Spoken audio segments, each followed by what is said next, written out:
Glória a Deus. Falei, né? Agora nós vamos para a palavra do nosso Deus. Eu queria que você abrisse em Mateus, no capítulo 5. Nós vamos ler aqui alguns versículos a partir do versículo 13. Mateus, capítulo 5, a partir do verso 13.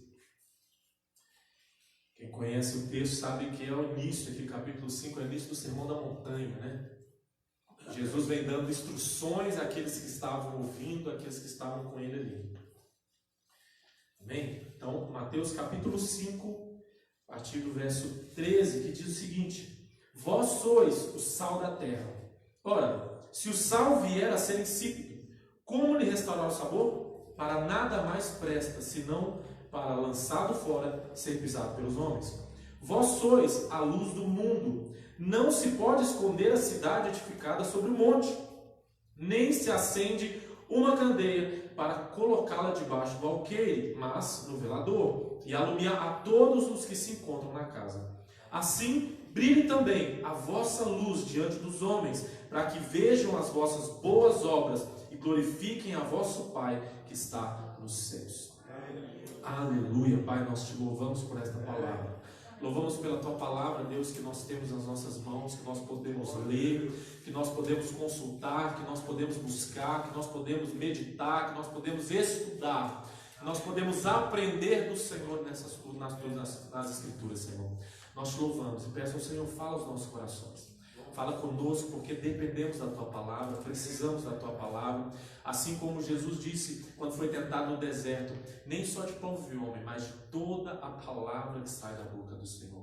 Por isso, Deus, nós cremos que dependemos 100% da Tua palavra, muito mais do que dependemos de qualquer outro alimento físico. Por isso, Deus, eu clamo ao Senhor, fala aos nossos corações, em nome de Jesus. Amém. Os que estão aqui podem se acertar. Amém. Irmão, eu falo para você que está aí nos assistindo, evite qualquer distração, né?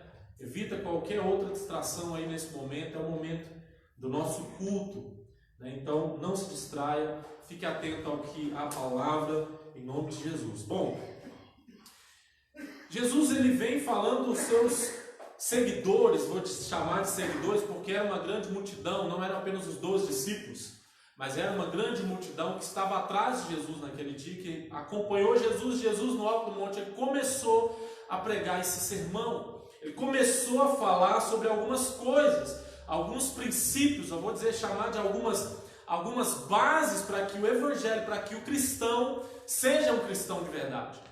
Para que o servo de Deus, para que aquele que quiser seguir a Cristo, ele possa entender como ele deve agir diante de várias situações. A Bíblia, toda ela nos dá muitos exemplos. Ela já nos mostra como Deus age diante de várias situações. Ela nos mostra erros e acertos de homens e mulheres de Deus na história bíblica, desde o Gênesis, e quais foram as consequências tanto dos erros e quanto dos acertos desses homens. E esses homens na história bíblica enfrentaram várias situações. Enfrentaram perseguições, enfrentaram o pecado, né? Vamos dizer assim, o primeiro cara a enfrentar alguma coisa foi Adão. Adão teve que se deparar com o pecado, caiu, foi derrotado pelo pecado, mas foi perdoado pelo Senhor, mas sofreu consequências. E dali em diante a gente vê várias e várias situações em que os homens de Deus tiveram que fazer escolhas, tiveram que tomar decisões, tiveram que agir de forma a agradar a Deus ou desagradar a Deus.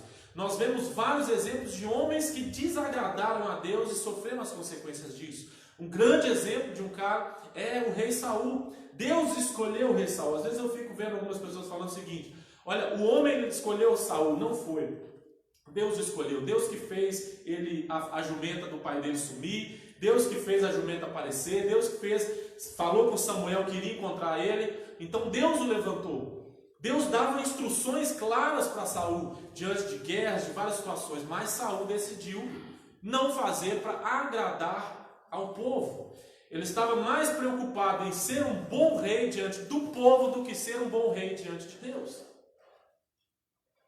E nós vemos, contrapartida, nós vemos Davi. mais preocupado em ser segundo o coração de Deus, mais preocupado com o que Deus acharia dele, do que com o povo acharia dele. Davi cometeu vários erros, mas ele se arrependeu de todos eles por saber quem Deus é. Irmãos, nós vivemos nos dias em que é completamente diferente de tudo que a gente já viveu. É completamente diferente de toda a nossa rotina diária. Toda a nossa rotina que a gente tinha durante a semana, ela está completamente alterada. Isso já tem, 2 meses e meio, se eu não estou enganado. E a nossa rotina foi completamente mudada. E olha que interessante. Nós levantávamos no domingo, vamos começar pelo primeiro dia da semana, né? É o domingo. Então a gente acordava cedo no domingo, vinha para a igreja, participava do CCM, ficava aqui até o final do CCM, conversava com os irmãos, encontrava, compartilhava aqui os assuntos, aprendíamos a palavra aqui pela manhã. A gente ia para casa, ou alguém vai para casa da sogra, às vezes eu ia para casa da minha sogra, do meu sogro, ia lá participar do almoço de domingo, ou então ia para casa, acabava de almoçar, quase que religiosamente, aquele cochilo depois do almoço de domingo, de Deus demais esse negócio. Depois a gente vinha para o culto à noite, ou no das 17 ou no das 19. Vimos participar do culto. Na segunda-feira saímos para o nosso trabalho, outros iam para a escola, levantavam cedo para ir para a escola, ou para o trabalho, saía cedo para ir para o trabalho, outros trabalhavam de noite, tarde, não interessa o horário, mas a gente trabalhava durante a semana, tínhamos as nossas células. Eu sei que ainda tem algumas células acontecendo, que podem acontecer, outras já estão fazendo por videochamada, já a gente está fazendo aí todo, mudou o ritmo, mas estou falando aqui, a gente ia para as nossas células durante a semana, a gente tinha o culto de jovens aqui no sábado, na quinta-feira a gente vinha para a igreja para cultuar o Senhor também reunido, no sábado aqui os jovens vinham para o culto de jovens e depois a gente começava tudo de novo. E isso se tornava uma rotina para a gente. A gente já sabia o que fazer. E por fim, para muitos acabava se tornando algo automático. É ou não é? Acabava sendo algo automático. E quando a gente faz as coisas no automático, a gente acaba não vivendo realmente aquilo que Deus tem para a gente viver. Às vezes a gente deixa de ser luz ou deixa de ser sal da terra. Quando a gente começa a fazer as coisas no automático. A gente vem para a igreja no automático. A gente vinha para a igreja no automático. Quantas vezes aqui, aquela gente aqui naquela adoração, naquele momento de Deus falar com a gente, e a gente via pessoas indo para tudo quanto é lado. Não é? Lá fora, banheiro, batendo papo, conversando, olhando, mexendo no telefone, ligando, lendo mensagem, porque a gente estava aqui no automático. Porque se tornou uma rotina costumeira, então a gente vivia no automático. Outra razão da gente estar no automático era quando a gente falava assim, não, hoje eu não vou porque o fulano que vai pregar, ou o fulano que vai cantar, e eu não gosto.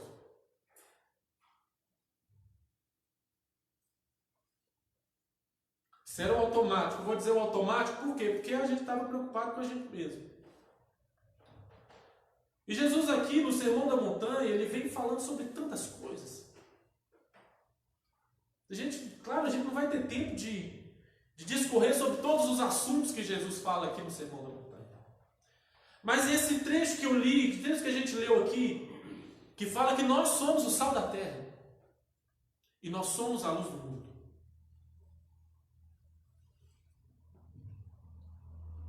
Há um texto, se eu estou enganado, Hebreus 12, vai falar que a gente está rodeado por uma grande nuvem de testemunhas. E, como eu disse, hoje a gente está vivendo algo que a gente nunca viveu. Provavelmente pode ser o pastor mais velho do Brasil. Talvez ele nunca viveu uma situação dessa. de poder, de não ter restrição a ter culto, de não ter restrição a anunciar de Jesus. Mas por causa de uma doença, a gente não poder reunir a igreja junto aqui.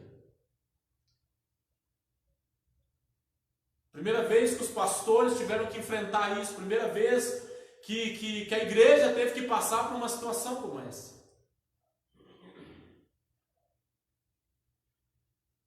Mas lá a igreja primitiva passou por tantas situações em que não podiam se reunir abertamente.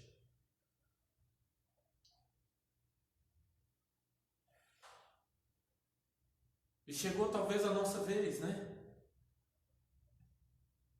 Que a gente não pode mais depender da instituição igreja. Não dá muito para depender demais do, né, como o pastor Sebastião fala, né, comer com a colher dos outros. Não dá. Sabe? E eu acho interessante tudo isso que Jesus fala aqui no Sermão da Montanha, porque ele vem tratando sobre vários e vários assuntos.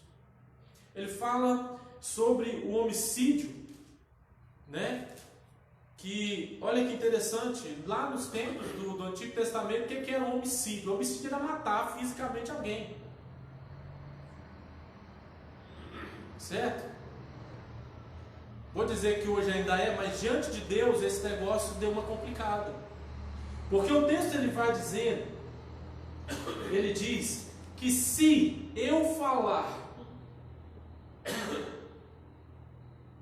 uma tradução mais antiga que falava assim, se eu disser ao meu irmão raca, eu sou réu de juízo, réu de sinédrio, réu de morte, réu do inferno. E raca quer dizer tolo. Ou seja, se eu ficar falando mal dos meus irmãos, isso para o Senhor já é considerado um homicídio. Olha que interessante. Antigamente o adultério, para o adultério ainda é assim, mas para o Senhor, ou para a lei, o adultério era o fato em si. Mas Jesus vem e diz que se você desejar, já adulterou.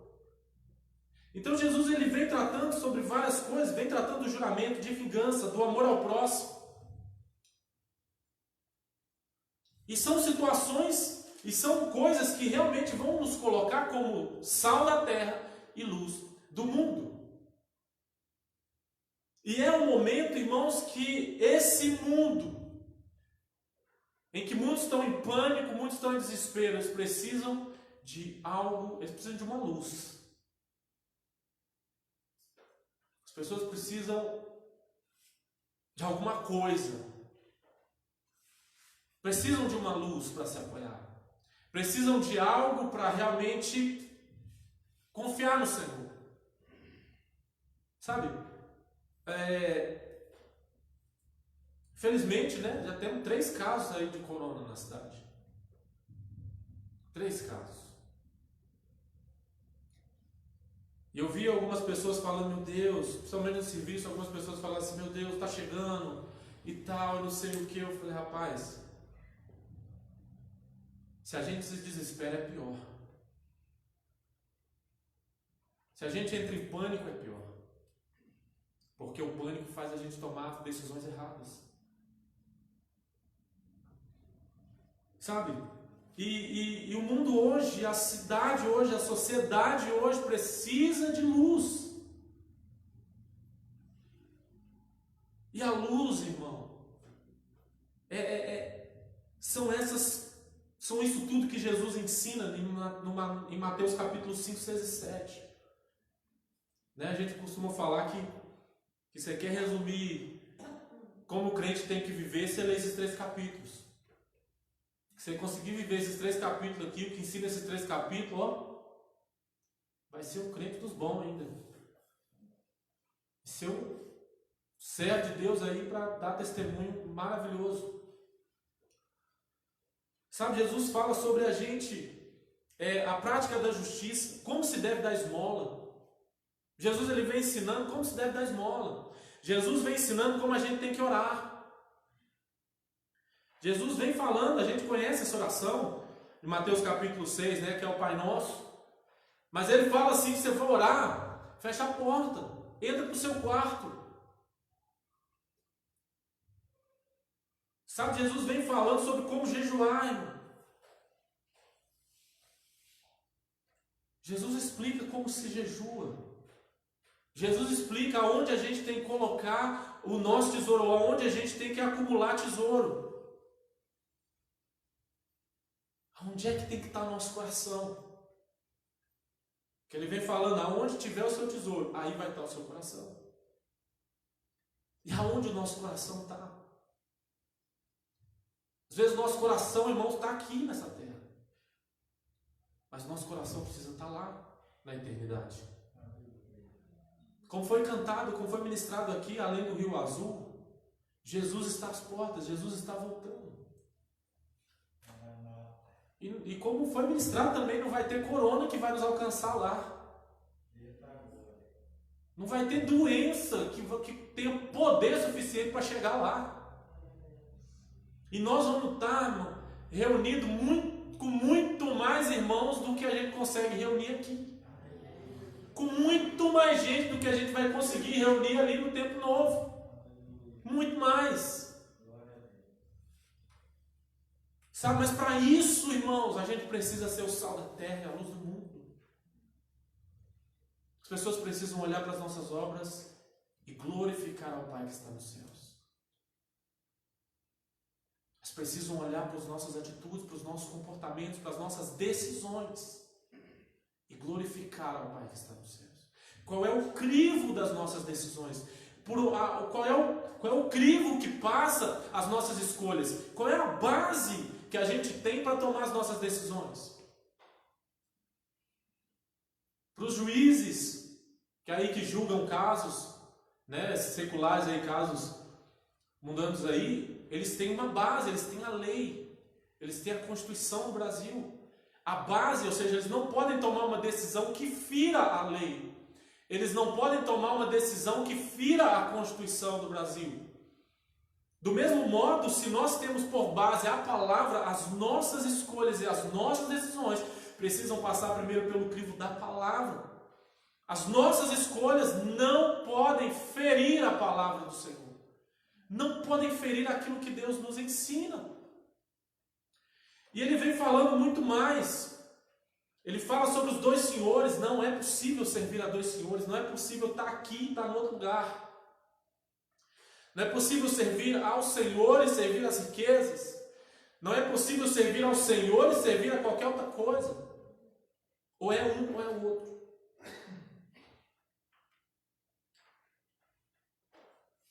Ele vem falando sobre o julgamento precipitado. Para quem não sabe, ser precipitado também é um pecado.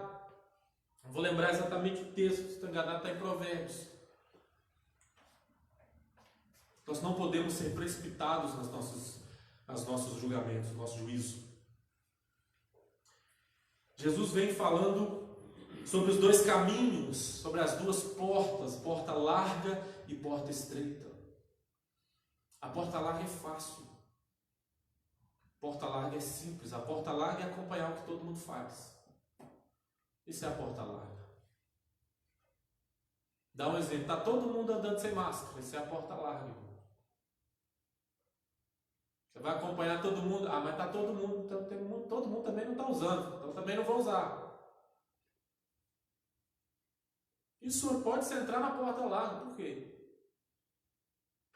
Mas o caminho é estreito. As nossas escolhas, as nossas decisões em Cristo, elas não são fáceis. Elas não são algo que vão realmente nos deixar folgados e nos agradar o tempo inteiro.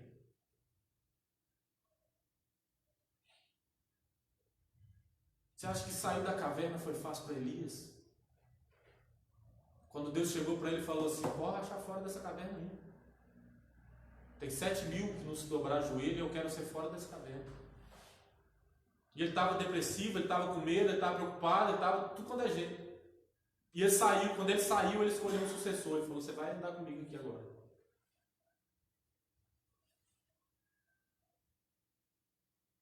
Não é fácil. Não é algo que nos agrade. Porque ou a gente agrada a gente mesmo, ou a gente agrada a Deus. Os dois não dá. Jesus diz que aquele que quiser vir após mim, negue-se a si mesmo, ou seja, desagrade-se. Jesus ainda completa depois, ele fala o seguinte, fala, olha, aquele que quiser vir após mim e não aborrecer a sua própria vida, não pode ser meu discípulo. Ou a gente agrada ao Senhor, ou a gente agrada a gente mesmo. Ou a gente agrada ao Senhor e é sal e luz para esse mundo, ou a gente agrada a gente mesmo e a gente perde o sabor e é uma lâmpada apagada. Jesus alerta sobre os falsos profetas, irmãos. Às vezes, quando a gente fala sobre os falsos profetas, algumas pessoas falam assim, não, você não pode julgar, irmão. Não é uma questão de julgar o cara, é uma questão de julgar a profecia. Há uma falsa profecia. Existem falsos profetas no meio. E às vezes a gente acaba embolado, todo mundo junto numa dessa e acaba indo junto. O pessoal fala todo mundo. Mas Jesus alertou sobre isso. E depois disso tudo, no capítulo 7, finalzinho aqui, a partir no 24 até o 27, Jesus fala sobre os dois fundamentos. O que é o fundamento na areia? O fundamento da areia, de construir a casa na areia, é fazer o contrário de tudo que ele falou aqui no capítulo 5, 6 e 7. Isso é construir a casa na areia, porque vai vir as tempestades, vai vir a chuva, vai vir a enxurrada, vai vir o vento e vai derrubar. E nisso você pode ver nesses dias, irmãos. Quantas pessoas estão enfrentando esse temporal que nós estamos passando há 2 meses e meio? E você consegue olhar para elas e ver, rapaz, aquilo ali estava firmado na rocha. Porque não desanimou, não perdeu a confiança no Senhor, não entrou em pânico, não se desesperou, porque ele sabe em quem confia. Diante de tudo que a gente está vivendo nesses 2 meses e meio, aonde está firmado a nossa casa? Isso a gente pode fazer uma análise, não estou julgando ninguém. Isso é como eu gosto de dizer, irmãos, a palavra é para que a gente se depare com a gente mesmo primeiro. A gente encontra um pouquinho da gente em Davi, a gente encontra um pouquinho da gente em Saul, a gente encontra um pouquinho da gente em Adão, a gente encontra um pouquinho da gente em Abraão, a gente encontra um pouquinho da gente em todos os profetas, em todos os homens de Deus e mulheres de Deus dentro da palavra. A gente se depara com alguma coisa em nós, neles. Quando Abraão foi para o Egito e ficou com medo de morrer, ele virou para a esposa e falou, você vai dizer que é minha irmã, porque senão esse povo vai me matar. A gente encontra a gente mesmo, às vezes, nessa atitude de Abraão. No medo, a gente vai na meia-verdade. Por medo. Então, a gente se depara com a gente mesmo dentro da palavra dos personagens bíblicos.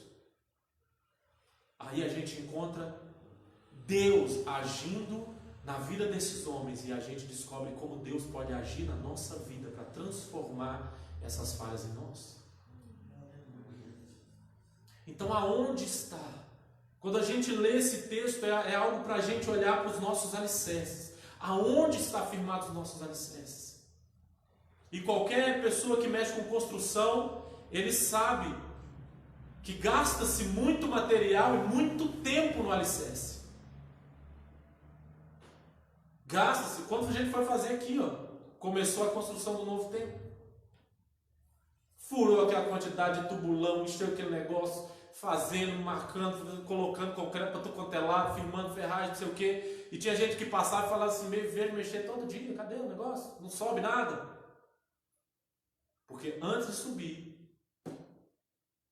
tem Tem que ser para baixo primeiro. O alicerce precisa ser forte. Quanto mais tempo se gasta no alicerce, mais alto se chega. Quanto mais fundo você vai no alicerce, maior a construção pode chegar. Então, quanto mais tempo você tiver, aproveite o tempo nisso que nós estamos passando, nessa tempestade, vou chamar de tempestade. Aproveita o tempo. Gaste tempo orando, gaste tempo lendo a palavra, gaste tempo jejuando, gaste tempo adorando ao Senhor, gaste tempo de intimidade com o Senhor. Gaste tempo fortalecendo o seu alicerce nele. Porque aí sim, Deus pode te colocar aonde Ele quer. Deus pode te levar mais alto. Amém, irmãos? Que Deus possa abençoar a sua vida. Em nome de Jesus. Nós já estamos encerrando, mas lembrando aí, amanhã, 8 horas da manhã, lá no YouTube, já vai estar lá disponível. Você pode entrar lá. Você que já assistiu, entra lá e manda, compartilha lá, para que outras pessoas também possam participar e assistir o nosso culto ao Senhor. Amém? Então, nós vamos orar já, encerrando. A glória de Deus. Pai, nós te adoramos. Bendizemos ao Senhor, a Deus, pela tua palavra. Bendizemos ao Senhor, a Deus, por tudo que o Senhor tem feito por nós. Que mesmo nessa tempestade, nós confiamos no Senhor. Que mesmo nesse tempo que estamos vivendo, nós temos a certeza de que o Senhor está conosco. Por isso, Senhor, meu Deus, que nós possamos sim, depois desta palavra, gastar tempo nos nossos alicerces, gastar tempo na tua palavra, gastar tempo na adoração, na oração, na busca, na intimidade com o Senhor. Porque nós sabemos que neste momento nós precisamos de um alicerce forte. Nós precisamos, ó Deus querido, de estar firmados na rocha.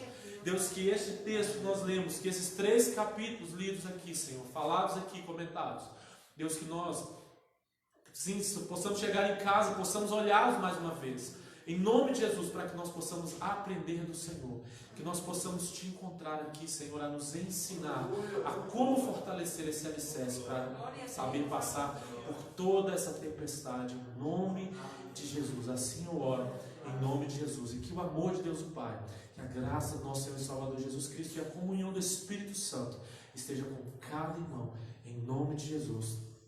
Amém. Glória a Deus. Que Deus abençoe a sua vida, em nome de Jesus.